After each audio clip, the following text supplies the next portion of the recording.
After Nebraskans voted last year to require an ID at the polls, a voter ID bill is now one step closer to becoming law. Senators voted to move forward with LB 514 today, and many senators are hopeful it will pass before the session ends. Channel 8's Matthew Mittleiter has the very latest.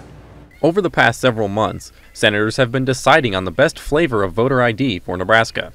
But with just a few days left in the session, time is running out to pass voter ID this year. Last November, the majority of Nebraskans voted to require a photo ID at the polls, and it's now been up to the legislators to pass it into law. We want to honor the will of the people, even if we personally disagree with voter ID. But we need to honor the will of the people as effectuated through that vote. We need to take lessons from the courts, we need to take lessons from our sister states, and we need to make sure that we do not disenfranchise other eligible voters. During debate on LB 514, which is the chosen bill for passing voter ID, Senator Julie Slama has criticized it as fraud-friendly. This version would allow a variety of photo IDs to be presented at the polls, including passports and driver's licenses, along with military, tribal, and college IDs. Senator Slama, who's been filibustering throughout the debate, called the bill an abomination and vowed to fight on behalf of the voters to stop its passing.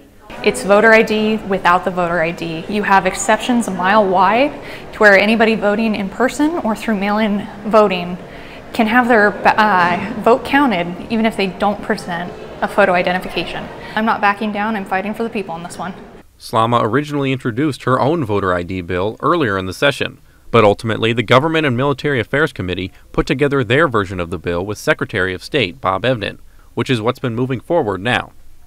Other opponents of the bill, such as Civic Nebraska, say this is the least bad option for voters, as they believe that any kind of voter ID would suppress Nebraskans' right to vote in elections that don't have a history of fraud. A lot of states have passed voter ID bills over the years with this assumption that they would prevent voter fraud, but we know in Nebraska we have no history of that here. Our elections are very secure, they've been conducted very carefully. They're something we should really be proud of as Nebraskans.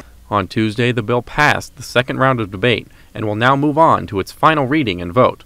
Reporting in Lincoln, Matthew Mittleiter, Channel 8 News.